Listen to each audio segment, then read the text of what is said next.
Doctor مصطفیٰ محمود کی کتاب the reading for the future کے اردو ترجمہ مستقبل کا مطالعہ سے اقتباس ہے۔ زمانہ قدیم میں چینیوں نے جب چاہا کہ وہ بیرونی خطرات اور لٹیروں کے حملوں سے محفوظ رہے تو انہوں نے اس مقصد کے لیے عظیم دیوار چین تعمیر کر دی۔ ان کا خیال تھا کہ اس کی اونچائی اور مضبوطی کی وجہ سے کوئی بھی اس پر چڑھائی نہیں کر سکے گا، لیکن عظیم الشان دیوار کی تعمیر کے بعد پہلے 100 سالوں کے دوران چین پر باہر سے 3 بار حملہ کیا گیا اور 3 بار دشمن کے لشکر کو دیوار میں شگاف ڈالنے یا دیوار پر چڑھنے کی ضرورت نہیں پڑی، بلکہ ہر بار وہ دروازے کے محافظوں کو رشوت دے کر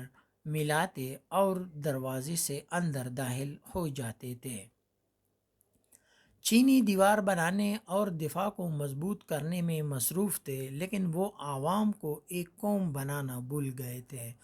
انہوں نے دیوار کی تعمیر پر سارا سرمایہ اور تمام وسائل خرچ کیے، مگر انسانوں پر خرچ کرنے، انہیں وسائل مہیا کرنے اور انہیں سماجی اقدار سمجھانے میں ناکام رہے تھے۔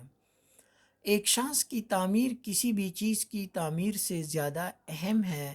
افراد پر خرچ کرنا ہر صورت اہم اور مقدم ہونا چاہیے۔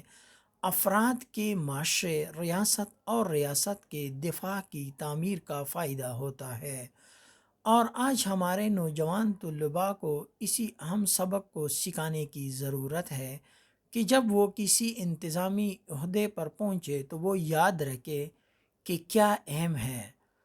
مستشرقین میں سے ایک کا کہنا ہے کہ اگر آپ کسی قوم کی تہذیب کو تباہ کرنا چاہتے ہیں تو اس کے 3 طریقے ہیں۔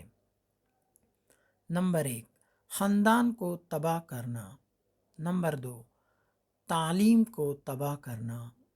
نمبر 3، ہیرو اور آئیڈیال شخصیات کو متنازع بنا کر تمام تاریخی حوالہ جات کو مشکوک قرار دے۔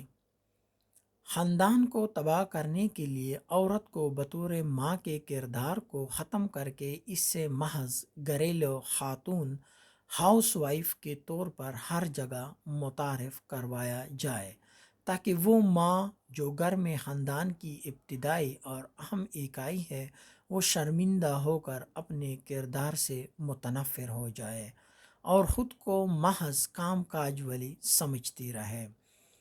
تعلیم کو تباہ کرنے کے لیے آپ استاد کو معاشرے میں چند اہمیت نہ دے اور اس کی حیثیت کو اتنا بے وقت، ذلیل اور پست کر دے کہ معاشرے کے دیگر افراد کو استاد سے برتر و نمایاں مقام مل جائے، تاکہ طالب علم استاد کو حقیر سمجھنا شروع کر دے۔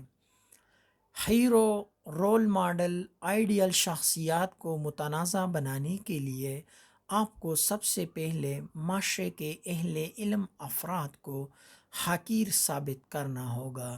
انہیں معاشرے کا کم عقل اور نہ تجربہ کار افراد بنا کر پیش کرنا ہوگا۔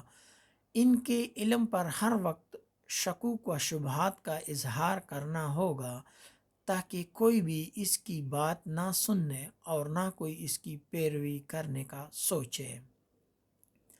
اگر سماج سے باشعور ماں کا کردار ختم ہو جائے، قابل اور فرض شناس استاذ غائب ہو جائے، ہیرو، آئیڈیال یا رول ماڈل کے ساتھ تاریخی اور تہذیبی حوالہ جات معدوم ہو جائے، تو نوجوان کو اقدار پر کون کھڑا کرے گا؟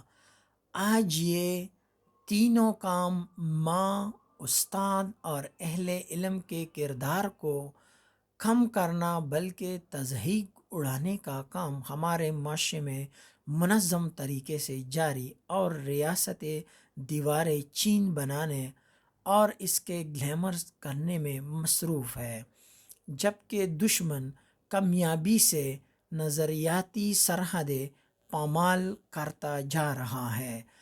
ہمیں چاہیے کہ ہم اپنی ماں، استاذ اور اہل علم والے لوگوں کو زیادہ سے زیادہ قدر اور اہمیت کی نگاہ سے معاشرے میں دیکھنے کا مقام عطا کرے، تاکہ ہم اس طرح کی برائیوں سے بچ سکیں۔ اللہ تعالی ہم سب کو اس کے اوپر عمل کرنے کی توفیق عطا فرمائے، آمین۔